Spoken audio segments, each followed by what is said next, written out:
I want to welcome all of our guests to this session. We have a great panel and a session that's going to leave some lasting strategic impressions on everybody that's here. And we look forward to not only talking, but responding to things that are on your mind. So use the chat to ask questions, make suggestions, or anything you want to say that we want to respond to make it a more meaningful time period for you. And I also want to thank our panelists. We've got a great panel here. What we've assembled here is a panel of all of the necessary elements for our business to exist. We've got the product manufacturing. We have the upfitter that conforms the product to the needs of the customer. And then we've got the person who provides the financing so we can afford the product. That's all the three pillars of our business. And we're thrilled to have Jim Park from Hyundai Motor America joining us. Jim is the Senior Vice President of Commercial Vehicles and Hydrogen Business Development. It's a relatively new business unit for Hyundai.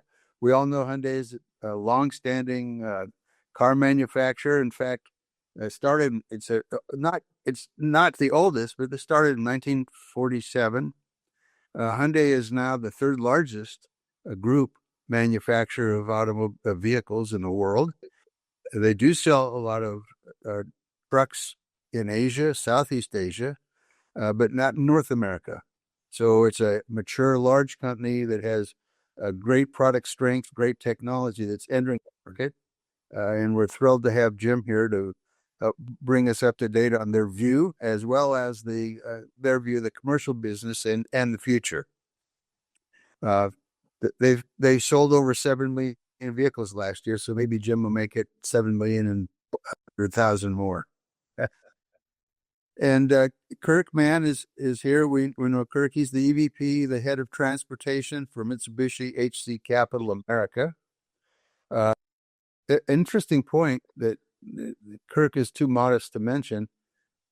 His company is the largest non-bank, non-captive lending institution in the United States. And they have done that with commercial vehicles, industrial equipment, with a lot of different elements, and it shows the strength of the company. And their company is longstanding. It dates back into 1870, and so they've passed the test of time. And then Mandar Dighe is a vice president sales marketing for Knapheide. We know it's the number one pure play truck body upfitter in the United States. 1848 is when they started. It's a long-standing company with great products. And in my mind, these are the basis of the success in our commercial industry today, because the companies you have here have passed the test of time and have succeeded in adapting to a changing world for over 100 years.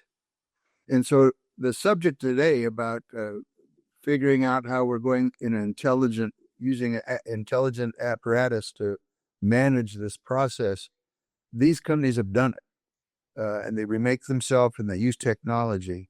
So I think this is going to be a really exciting opportunity for us to hear from them, not only how they've done it, but what they see is going forward. So that's sort of a introduction to a panel, and we're thrilled to have them.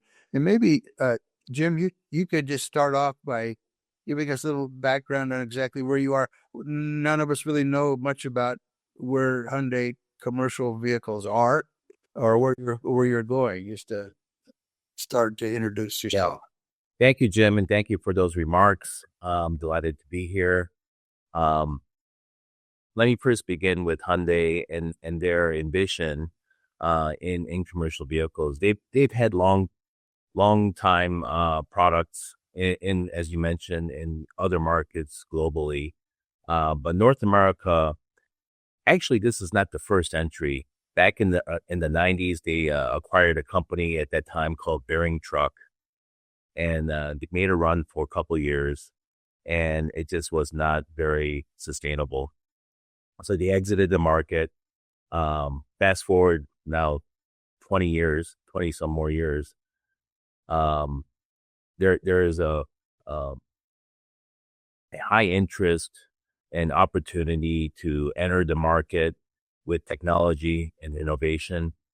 And with that, with our long-time R&D and proven designs and performance in developing fuel cells, everything electrified under the roof this is really a complementary technology. We want to cover the basis from hybrids to EREVs to full-on, battery electrics, and now with the energy innovation with hydrogen. So, long time Hyundai's been a fast follower. This is an opportunity to really be one of the first movers to help catalyze that market. This is a tough market, very competitive market. There's many well-established, consolidated legacy players, and I'm sure everybody in this audience and our panel knows who they are. So where do we fit in? And it really has to be very wise approach, a balanced approach. But again, looking at the future, energy and innovation is really the driver. And this goes all the way to the top management, our executive chair, all the way from our vice chair to our CEOs, Jose Munoz, believes that the future, we don't think about today, but we think about the future. So we're laying the groundwork. It takes time, but we need to do it with proven methods and show and demonstrate and showcase how it makes sense. And I'll get a little bit further into the TCO and the challenges with infrastructure and so forth. But again, I'm looking forward to this discussion. And it's really timely because you're entering a market that's arguably fairly complicated right now. Yeah. There's a lot of challenges externally, interest rates and demand, and the activities that are going on in the Middle East, and fuel, which is at your front door with hydrogen. And so it's a period where we have to use intelligence to work our way through this and grow to a sustainable future. And it's, in my mind, it's not a growth-driven market, but in my mind, it's really more of profitability through the discipline and application of technology and learning new ways. And we can take advantage of this to redefine our own businesses to succeed in the future, because with AI, the world's going to be different. And how we all adapt to that and capitalize on it is the success and why your companies have been around for as long as they have. So maybe, Mandar, you could add a little bit about how you see business right now and what kind of the challenges that you're facing in terms of the needs for growth in the business as well as profitability. Yeah, I think right now everyone's kind of I think for the last few years we've all been saying, "Hey, it's coming back. We're waiting and seeing," and I think we're still in that mode. I think there's just a lot of I guess for lack of a better word, a lot of variability and fluctuation that we're seeing in the market. But we are starting to see a little bit of comeback. We're starting to see a lot more quoting opportunities. We're starting to see a lot more people starting to shop a little bit more. And I think it comes back to the way, kind of back to the original theme, Jim, around AI, right? Or intelligence, right? And I think there's two kind of angles that I think all of our companies can look at, right? There's absolutely the whole angle of, okay, how do our companies, all very long-standing companies, how do we leverage the new power of what I would say thought, right, and technology to make our businesses run better, right? But the other angle to this is, what growth opportunity does AI bring to our businesses, from a growth and revenue perspective? I mean, the way I look at it is as you talk to folks around the industry, talk to folks in the economic sphere and everything, is that the use of AI and the growth of AI is going to drive a lot of, let's just say, economic growth, from infrastructure growth, construction growth, all types of that perspective. And frankly, that's an opportunity for all of us to start thinking about how do we fuel the growth of AI with our products and our services, and making sure that the people out there that are building data centers, that are building networks, building the infrastructure to fuel this AI growth. How are we supporting them appropriately? Um, I think it's going to be a very, very impressive demand flow as all this AI continues, proliferation continues, and it takes for lack of a better word, it takes fuel, whether that's electric fuel, hydro, the water fuel, the road infrastructure. And we're positioning ourselves to be ready to meet that demand as that continues. As I know that Kurt's looking at with his customers and, Jim and Hyundai entering the market, there's definitely going to be some upside there. But outside of that, when you think of the absolute business improvement side of things with AI, right, there's a lot of things that we're considering. How do we best leverage AI from a marketing standpoint? Like, how are we using AI to target the right customers and make sure that our value proposition is delivered appropriately to that, using some intelligence? How are we using AI, I would say effectively and appropriately when it comes to product and product design and things like that? So I don't think it's as simple as saying, hey, hey, AI bot, design me a new product for X, Y, and Z. But there might be some efficiencies in, iterative processes, or, better use of human resources while you leverage the aspect of the intelligence side of things. Again, though, it's again, we're looking at it from both ends. How does that growth, or how does that increase in the world of data and artificial intelligence, how does that influence our business from both ends, internally and externally? And we've got to just be able to be adept and be able to balance that as we plot our course for the future. Great insight, because a lot of times people will think of AI like, it replaces my finance accounting department people or the programmers, but you're looking at it holistically. Yeah. From your entire system. And yeah. I think you have to embrace technology. It's really not much different than, in the transportation industry, the embracing of automation, right? I mean, well, that's true.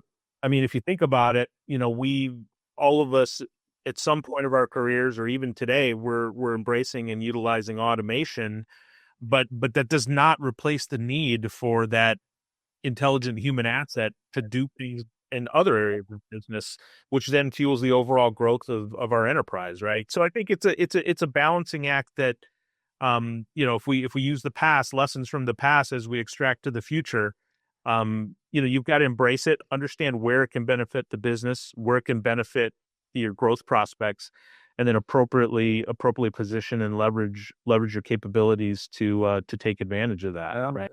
That's great insight. Thank you. It's gonna be a fun ride, and I keep saying that it's gonna be a fun ride, and I keep looking at myself in the mirror, going, okay, how long do I want to be on this ride? But I'm ready for it. Let's go. Right. It's gonna be fun to watch it evolve. Your company has proven that it can go through that fun ride many times. Sure. And so, Kirk, from your standpoint, and in the financing of vehicles, you also see the dynamics of the market as well as pressures on your business. How do you see it right now, and what's your outlook? Well, I always, I've been reading transport topics for a long time, and nobody's paying me for this plug.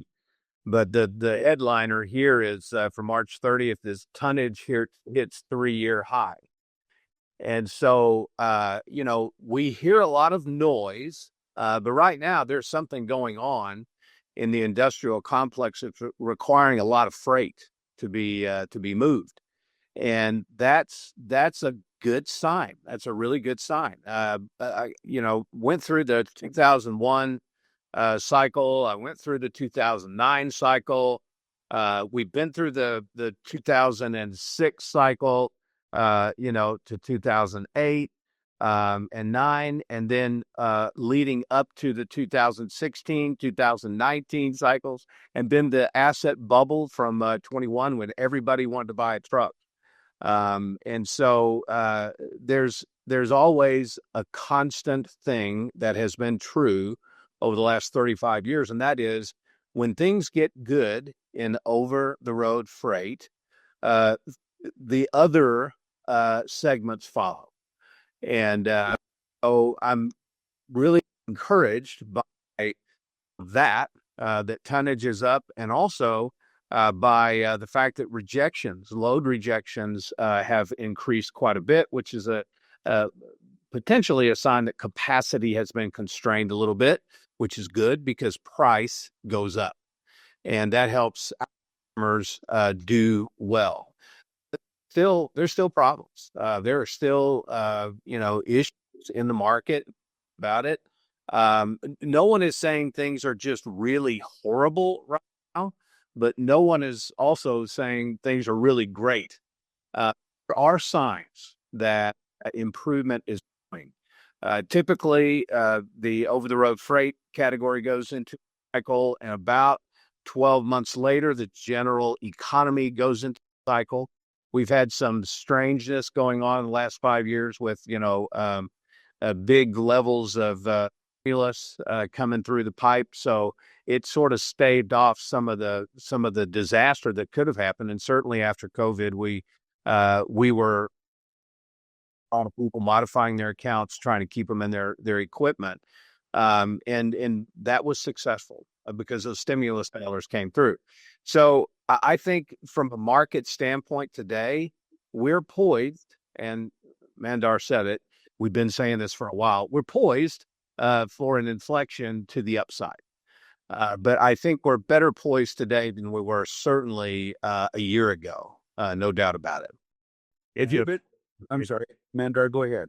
I totally agree. I think from the manufacturing side of things, on the equipment manufacturing side of things, everyone's positioned pretty well too. That when it's like when the gusher hits, we're going to be ready. But we're all now waiting to see when it's going to hit. And there's a lot of dynamics that are either accelerating that or slowing it down, and it's almost to a daily basis. But we'll figure it out and we'll get there. It seems like every time we get close to that point, normal comes back, and it's so easy, and that's a challenge. It's kind of interesting, Jim, from your standpoint of entering this market. One of the questions that we have, I guess, is that how do you plan to distribute? What is your thought on how to enter the market, and how do you see the commercial market forward for advanced technology products? Well, on those two questions, how are we entering the market? So our first vehicle right now, we've launched the Exient fuel cell electric truck, Class 8. It's the first commercial serial production truck, especially for this market.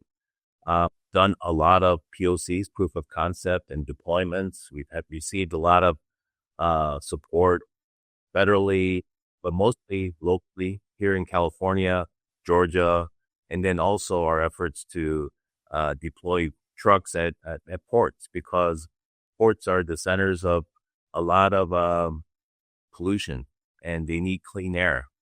So they've been very open. The EPA has been very open. But what we're doing is, in terms of a distribution, we're constantly analyzing the market, but there's no shortcuts.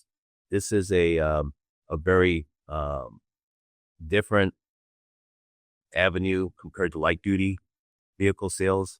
So we have to go with established players, and partnering from the big brand distributors and dealers, as well as down to the local independent dealers that have captured a market and community. Those are all open. Now on technology, I know the premise of this panel was about staying ahead of the curve, and you talked about AI. That's something very dear and near to Hyundai, because what we've done is we've really doubled down on technology and innovation. Some years ago, we made an investment into Boston Dynamics and with robotics. Our our executive chair was in Washington, D.C. last week. There was a conference called Semaphore, which is like the Davos of North America. And he made a clear statement doubling down, saying we're committed in our investment in the U.S. of some $26 billion to help manufacturing locally and dependent technologies. And the three areas that he posed very strong remarks is our commitment to deploy AI, robotics, and hydrogen, the hydrogen economy. So I think that's a very strong vision. And he is, unlike previous generations of the family that have been at the helm at Hyundai and saw rapid growth, but he is a real futurist when it comes to breaking out of the bubble of the traditional auto OEM mentality.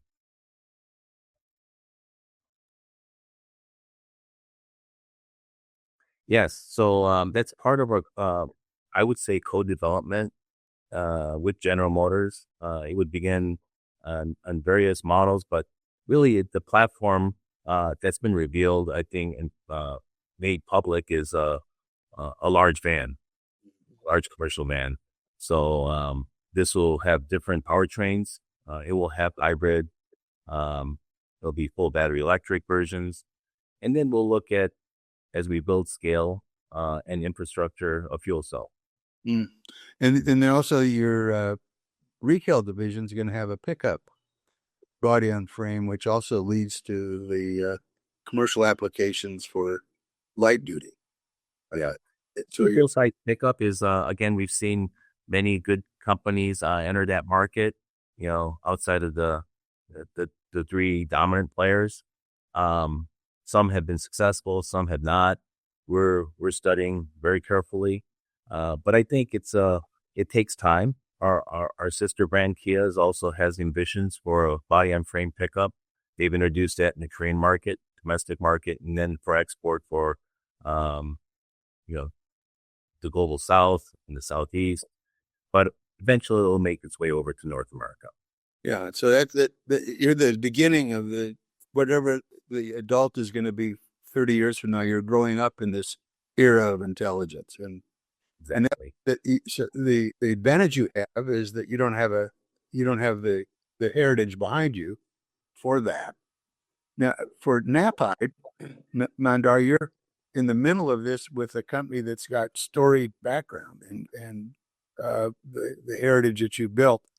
And what you just said, it seems to me, is that you're going to be able to shift your business from product solutions to system solutions to customers and to users. How do you see doing that? How have you begun that process internally for developing this roadmap? Yeah, I mean, I think obviously when we basically have, two very interconnected groups of our company. The first group is we build bodies. We build a lot of bodies, right? But we all are very cognizant to know that the body is just a solution for the end product, which is a complete work truck, right? So it's like the mission for our customers is to get their job done effectively and integrate all the tools into a mobile vehicle, right? And pull it all together. So from our standpoint, it's just making sure that our design philosophy for our bodies, but most importantly, our integration philosophy is we take our body along with other ancillary equipment, other features, other points of customization. All of that is coherent and smooth and let's just say adaptable to the business models of whether it's the OEM like Hyundai or whether it's the end user, like Fred's Plumbing in a market, right? I think what's interesting is the one thing that we have to be very cognizant of is as we look at the light duty commercial market, and our traditional light duty commercial market, as everybody knows, would be like the big three dealerships, other OEMs that are entering that is just making sure that we're understanding, adapting, and sharing our experience with different channel structures and different go-to-market strategies, right? I will tell you that in our 178 years, we've seen it all on how to get a completed vehicle to the end user and to the market.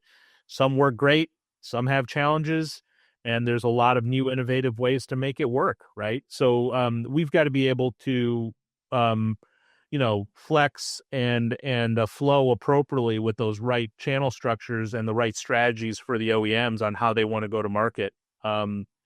It's an interesting time. It's dynamic. When you think about it, truly, the consumer market has so many different options to exercise how they get their products and services to them, right? And I'm not just talking in the transportation field. I'm saying in everything, right? So as a as a traditional B2B type of manufacturer, we would be very myopic if we didn't consider the B2C aspects of the market and where things are going, and be able to flex and adapt appropriately, right?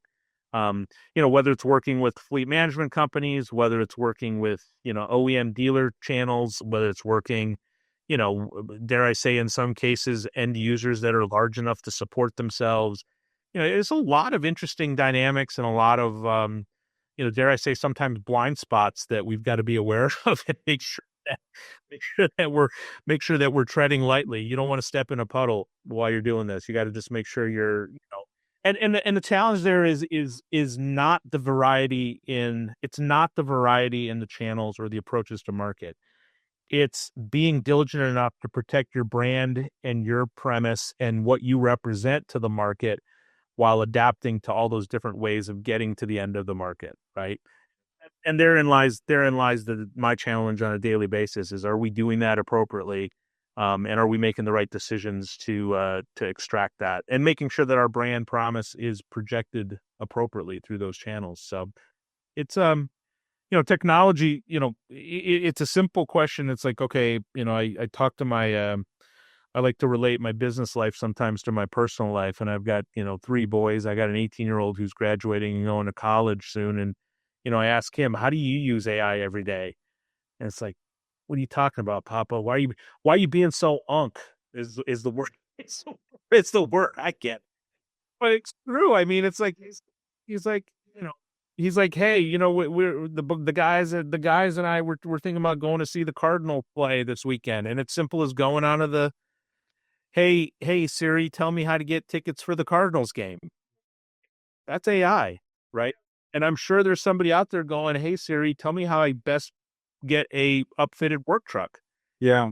And for us to be front of mind as the machine starts generating those interests, those answers and approaches, it's critical. And it's a very dynamic environment that we're all trying to manage too. It also helps you expand your business, because with AI, you have the capability of doing what many other companies in the ecosystem do. Yeah. With your product. Yeah, and I think the diligent approach is, doing AI for the sake of AI is probably not the right path to take. Right? But if there's opportunities, and therein I think lies the secret sauce, is how do you identify those opportunities and areas, both on a internal perspective, but also in a go-to-market perspective. How do you identify those areas where AI can really drive efficiencies in your business? If I can add to that, I mean, that's a good point. AI is obviously transforming everything, right? From being reactive to taking a more of a proactive view on things. We all know in trucking and in our industry, improving efficiency or optimization routes, perhaps predictive maintenance, on the needs basis, not miles. But with that, what we're doing with our commercial truck, an XN, is we seldom hear this expression of a software-defined truck, and that is what we're really leveraging in terms of connectivity. And it's really, I think, conducive when you have an electrified truck. In our case, fuel cell, that we have very good systems in place, not only from connectivity, but also from safety features. We have a full suite in our internal testing, a suite of class leading safety ADAS features for this vehicle. Now, to have good AI function, you need data, and you need a lot of good data. people.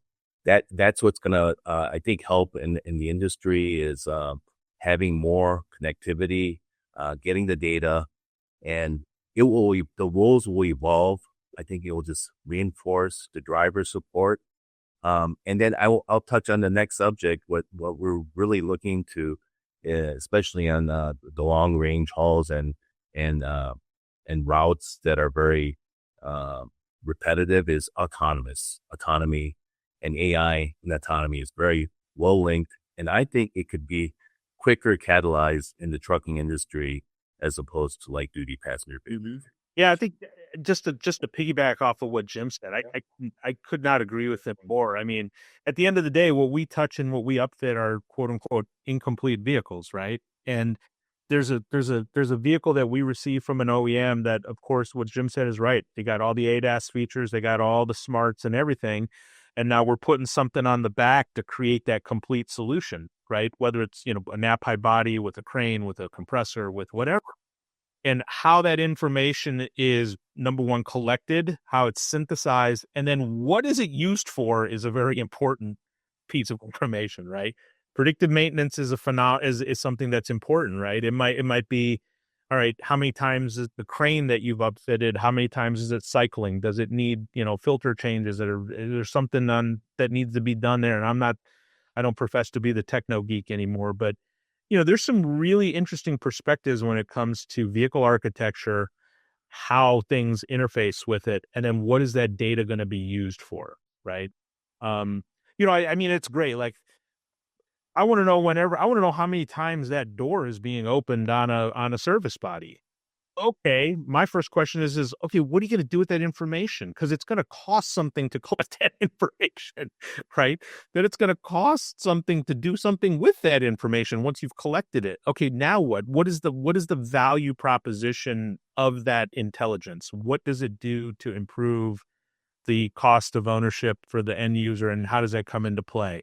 And, I ask those questions. I don't have the answers. And I think that's the question is, like, as an industry, those are the things that we're going to have to start thinking about. Yeah. And I think that's the cool part on the heavy side of the industry, like with that Jim and Kirk are in right now, is I think Jim's exactly right. On the OTR side of things, there might be a lot more potential for routing, usage, all that kind of stuff that I'm sure that when Kurt looks at it from a dollars and cents perspective, there's got to be some leverage to that intelligence to help the overall cost, right, Kurt? I mean, you're nodding your head. It'd be interesting to hear. Yeah, no doubt. Yeah, I mean, it's more important than ever in terms of cost control for us to be right in the middle of everything with our customers and our partners, because the use of that asset is driving a lot. The use of it and really what we want to know, what we want to be able to do eventually really well, is determine what the losses are going to be when you think about a particular segment of the market and a use of a vehicle, so or any asset. So the better we know that, the better we understand where those losses come from, the better we can impact price. And pricing strategies is something that AI can definitely help us with over time. Pricing structure. I mean, the delivery is, today, I mean, if we can get a decision out in a couple of hours, we're pretty pleased with ourselves. But really what's going to happen as we move along this development cycle with AI is I think we're going to move more toward what we've always dreamed of, which is more pre-approvals based on trigger events, trade cycles. What are the needs of the end user, and working with our dealers to determine that, and our OEMs to determine what the needs of the end user are, and then driving, approvals that are not performed by a human, but AI can do that. And really our human element is going to really morph into something that is more of an observer, looking at outcomes, building strategies. And instead of spending all of our time, trying to determine whether a deal is approvable or not, we need to be determining how we that and Kirk, with human in the loop. Yes, sir. how much of a factor is when you factor in AI and they give you better insight in terms of insurance, lowering insurance and safety, because it's all about really protecting, like you said, the asset. Yeah. You think that that'll be a good contribution? I do. Look, anything that bolsters the performance of that asset and the profitability of the end user customer is going to lessen our loss load. So to the extent that our losses are mitigated even more because of all of these advantages, our price will come down because we won't need as big of a price to cover losses. And that's really, credit card companies get a big negative sense from the market. But fraud is a big thing for them, and that's one of our big things. I mean, fraud has become more and more prolific today, and so we have to watch that. And that all ties back to losses. What kind of losses are you taking as a result of business failures, just straight up fraud?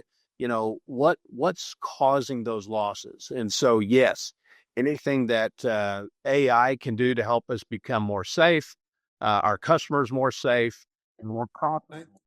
I think what the three of you are talking about, and it relates to financing, is an integrated system that delivers the needs of whatever it is we're selling. It's not a product. So in your case, what you're talking about is usage-based financing. Mm-hmm. And that allows, you're not making loans. It's no longer a loan, and it's now a profit opportunity, and it enhances the customer's use of whatever needs, fulfills their needs.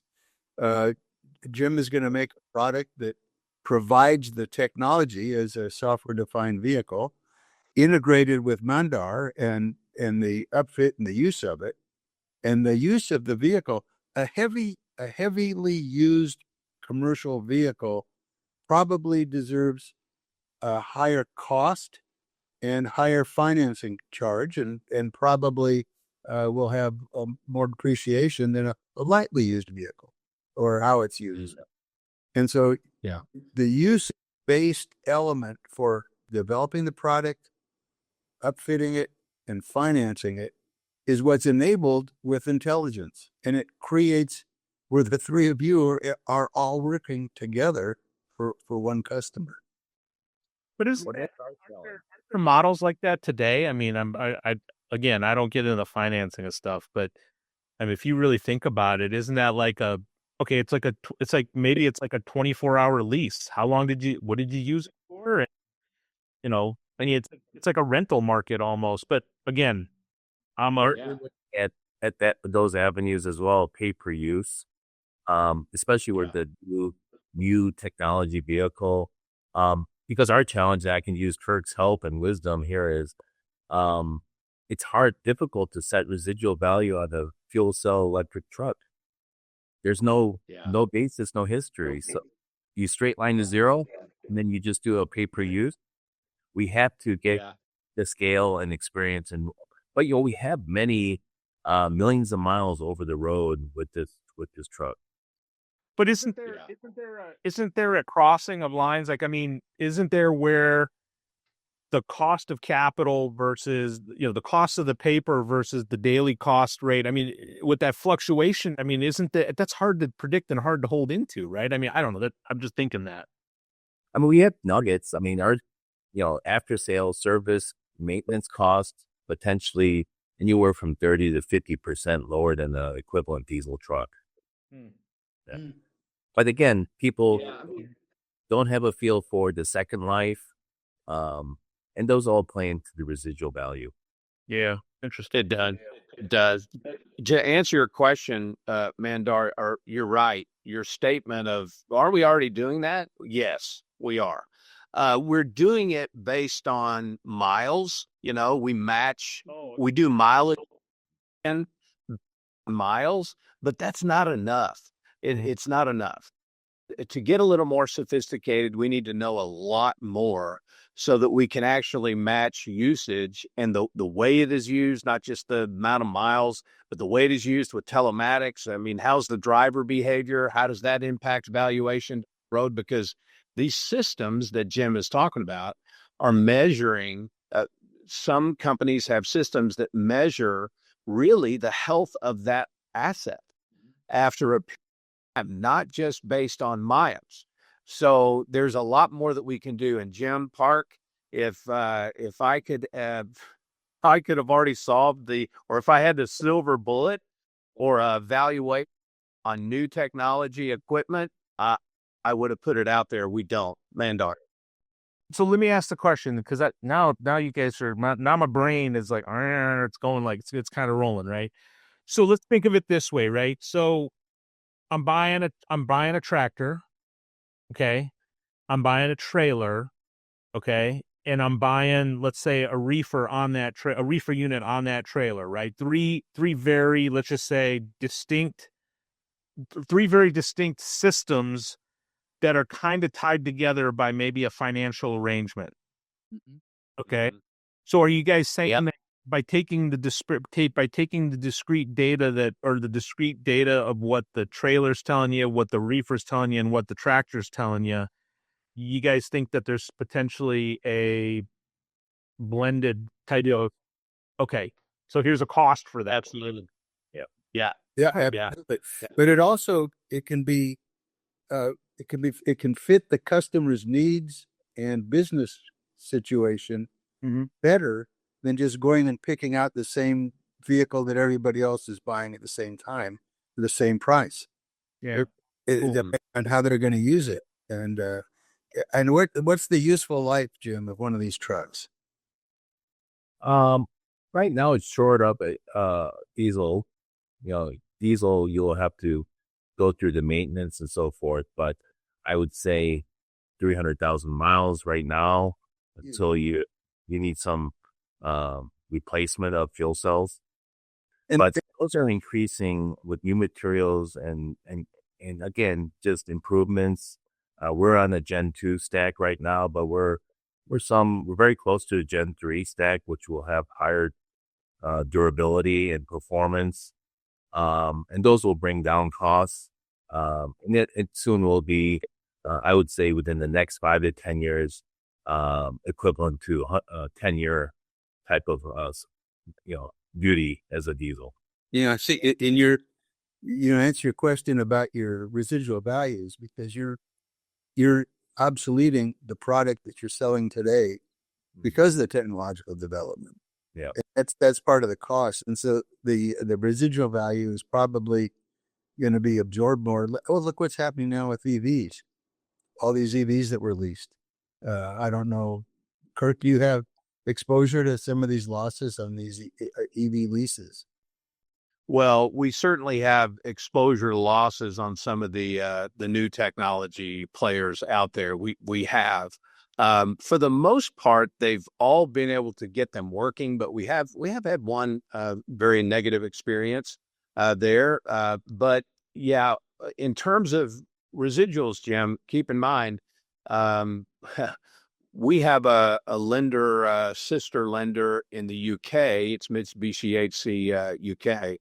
And they had a big program on a particular manufacturer, and we had residual exposure in that environment, whole bunch of vehicles.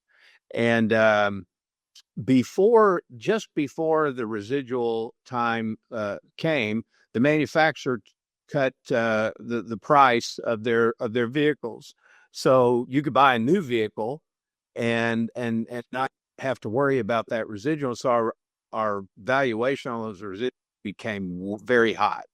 So this requires a big partnership and an acknowledgement of the fact that, especially with these new technologies, that over time, the manufacturers are going to become very efficient, and the cost basis of manufacturing that asset is going to come down. Not just because of their expertise, but also because of the number of units they're selling. So we have to be very, very careful there. And, I'm all for getting everything as cheaply as they possibly can. But if I'm setting a residual that's looking 5 years out, I've got a challenge when it comes to doing that. But you see, what's starting to emerge is that the three of you are really under the same umbrella. And that at some point with AI, you're all going to begin business planning, strategic development, corporate organization together. That's right. The core is going to be the customer for all of you. And I think, Mandar, you said it really well about bringing all of these disparate pieces together. You could do that. It's no longer controlled by your own company's operation, but with this new world, your total addressable market changes, the capability. And the other thing that changes is the rate of growth is no longer throttled by manpower. It's now throttled by your application of intelligence and AI. So your rate of growth can exceed your competitors. The advantage is how your company applies these tools in the future versus the others in your segment. Yeah, I think you're right. I think it's, again, it's being able to, well, and let's just for a second look at that truck example I gave you with the trailer, the reefer, the tractor, right? Somebody's got to aggregate all that information, right? Because right now you may have, if you've got trailer manufacturer A, reefer manufacturer B, and tractor manufacturer C, right? I mean, the data streams and the way the data is collected may all be disparate, right? So how does it all get lumped together so that it's a comprehensive data pull that you can make some logical, whether it's value or business decisions off of that, right? I mean, I would say that, yeah, okay, is that something that's of interest and something that's on our radar moving forward? Yeah, absolutely. The question's going to be, though, is, what's that long-term investment to get to that stage versus the short-term gain, right? And how does that, we're always going to play in that capitalist dilemma, right? Is it, I'm in it for today, but how do I plan for tomorrow? Right? And that's a really interesting discussion and dynamic that, we're having here. That's why I love this forum, is because we're not talking about like, what do you think about this? It's like, we're throwing around ideas and we're batting around questions that is just like, well, what if we thought that? What if we did this? I mean, it's a really interesting perspective. Somebody brought up, I can't remember, somebody in this discussion brought up, the effectiveness of telematics and how that all worked, right? And at some point, all of us have gotten into a vehicle where it's like, okay, it knows what you're doing, and that data is going somewhere, and that data is being used to dictate some other changes into the transportation, ecosystem. And it's like for all of us individually, it's like, okay, how do you tap into that, and what's the benefit of tapping into it, right? And that data is gold. It really will be gold, because that will be the basis for the AI and the inputs to improve efficiencies. Yeah. And it's going to be like, okay, what do we do with it? Like, I mean, like Jim Park was saying earlier, right? I mean, Hyundai has aspirations to get into the light duty, large van market, right? I mean, if you guys know where people are driving vans, who's driving vans, and what mile perspective they're, what kind of mileage cycles and duty cycles, that's going to help you guys develop and market and target better. The question's like, how do you harness that data and leverage it to your advantage? And then after that, how do we partner with companies like Hyundai and others that have that information to say, okay, well, this is what the upfit needs to look. This is what it look like. And I think there's going to be a growing need of a fleet management organization that begins to specialize in different types of products and bring together groups. Yeah. And there's companies that are doing that are bringing together the products and the financing and the end users. There's companies doing it very successfully. We partner with we partner with a lot of them. The issue is like, okay, how does the intelligence that we've got out there, how does that continue to evolve that going forward? And that's something that, we're all trying to figure out. Yeah. And who does it? Yeah. But that's what's exciting about it, in the future. And it's not only that, but as you can see how your futures are all tied together in a way that needs communication and collaboration like never before.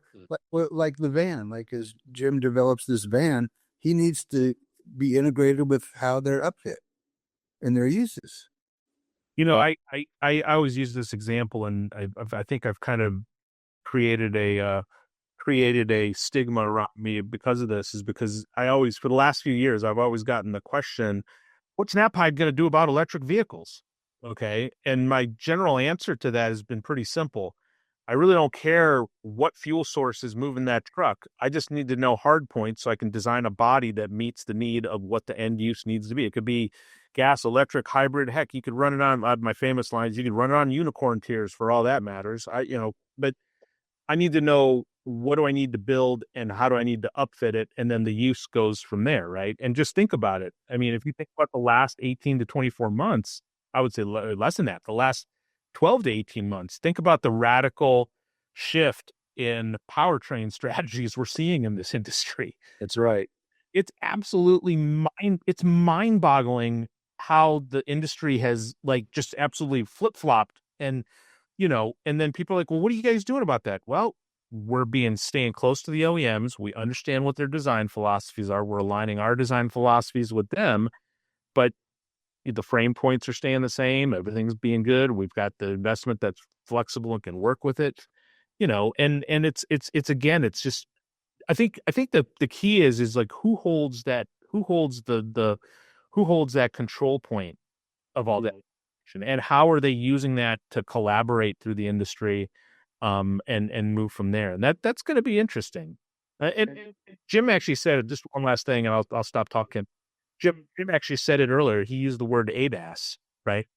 ADAS is just going to be another, I guess, framework. Jim, is that probably the right way to say it? It's a framework that's collecting information, and how's it going to be used across our industry and across, the further transportation evolution. So, there's stuff out there, but it's gonna be interesting. It's gonna be, like I said, it's gonna be an interesting roller coaster ride as we continue to evolve with it. There are many reasons for that, not only for technology's sake, but I don't have the statistics, but from our customers, the rising cost of legal claims is astronomical, and they need these technologies to better, find solutions to avoid that mess. Yeah. There's another application of this data, and that's what Catherine was talking about in the opening, and it's the basis of AI. That's so from yours, maybe we're down to our last. Oh gosh, I wish this thing was like 3 hours long. It's a great. Get hungry if it was 3 hours long. I'd have to say to run to Jimmy John's in the middle of this if it was 3 hours long. You're in a different time zone. I am. So, Kirk, if we could, one of the things we all want to know, Kirk, is what's going to happen to interest rates, separate from all of this. Man, your guess is as good as mine. Our cost of funds has come down over time, but then it went back up. So it's sort of a little bit of a boomerang right now. But I keep my eye on that. I'm focused on the reverse carry trade out of Japan, I'm not focused on that because I'm owned by a Japanese group. I'm focused on it because Japan has been the world's bank for a very, very long time. And that's all going to impact things over time. And so we have to keep that in mind. My I think our first hope here right now is that we'll just get back to a great period of productivity and development, and we'll see people buying equipment. We're going to do everything we can to keep costs down in terms of monthly debt service. We always do. But Jim, your guess is as good as mine. It really is. So this time of economic uncertainty, it's hard to make assumptions. So you have to throw something at it. And I think eventually there, at least with this administration, there's pressure to not increase rates, even though some people think that could be coming. And then the other element of it is we have a very healthy economy. Earnings season is running about 14% ahead of last year, and forecasts from the bottom line is sort of the outlook in my mind is that people are seeing through this kind of short-term fog, the fog of war, and seeing it's a pretty good backbone for future growth. And so I hope you'll bring the interest rates down yourself a little bit. You can be a loss leader for the industry. When my customers ask me how much you're going to charge me, I always tell them I'm going to charge you as much as I possibly can. So, Jim, with this kind of a backdrop, timing wise, what is your rollout? When are you going to get rolling, and what kind of, sort of as a last comment, where can we expect to see you in the? Well, for us, unfortunately, we've had a lot of ups and downs. What's important as we venture into this new avenue and new technologies and new markets, I mean, it's a healthy volume. When you look at just Class 8 alone, on average click per year is 250,000 trucks. Good replacements are needed, but we need consistency in terms of policies and support. I don't know if there's anything such thing as regulation support anymore, but we need that to catalyze, and that's how we build momentum, and we need scale for new technologies. Yeah. And Amanda's point about collecting and data and all this, we need the government to provide its role of a foundation of some kind of consistency that we can build towards that makes sense, but not regulate. It's hard to make decisions when policies are flavor of the year or month or quarter, and everything is so changing. It's so dynamic. But I will, with confidence, say that we are very committed, and whether this accelerates or it's a little bit mid to longer term. But I feel between 2030 and 2035, this will start to make its presence known. Mandar, how about yours? We got a little bit of time, but I'd like you to have the last word here about how you see this short-term future and how we apply what we've been talking about. Yeah, we're like I said at the beginning, it's the variability and fluctuation, whether it's daily, monthly, weekly, whatever, right? I mean, we're continuing to see that, and we're kind of looking through it and saying, hey, at the end of the day, in my business, if an individual's out there running a work truck, or a firm or company's out there running a work truck, at some point, the cost to maintain that asset is going to far outweigh the cost of acquiring a new one, even at the higher interest rates or the variable rates that we're seeing. So we're looking at that saying, okay, hey, that along with the push for, we talked about data, along with the push to have data in this country, right, is going to drive what we feel is a pretty robust market as we look out for the next 3 to 5 years, if not further. So again, we're pretty bullish. We're closely watching what the OEMs are doing and closely watching what they're doing in terms of their manufacturing capacity and where we need to be ready for that. But hey, it's going to be an interest. Like I said, like we've been saying for the last, like Kurt said, like Kirk commented, like we've been saying the last 2 to 3 years. Oh, it's coming. It's the next quarter. It's next quarter. And, we're still going to say it. It's coming. It's the next quarter. It's just a matter of, what other ancillary noise in the environment do we have to deal with that may be either fostering or hindering that point from coming is what we're all just trying to watch. And normalcy. It's it's normal life. It's yeah. it's normal. And Variability may be the normal, right? But we just got to be able to work to it and be flexible to it, and just be ready to react. And unfortunately, sometimes that means the cost to be ready to react is somewhat high. But betting on something to come with it is what we all are looking at. So I'm betting on the three of you. that's why it's been a great panel. For me, it's so interesting. I learned so much from speaking with you and this whole industry. I can't thank you enough for taking part, sharing so generously, and being part of this for our Work Truck Solutions.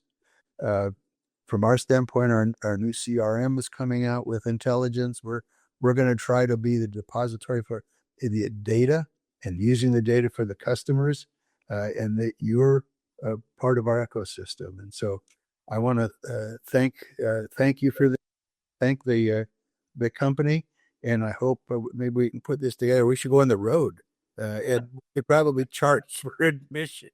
I don't know about that. I don't know if I can handle tomatoes being thrown at me. That would be a rough deal. Thank you all. I'd play to listen to Mandar anytime. Right. Yeah. And thank you. Great. It's great being together.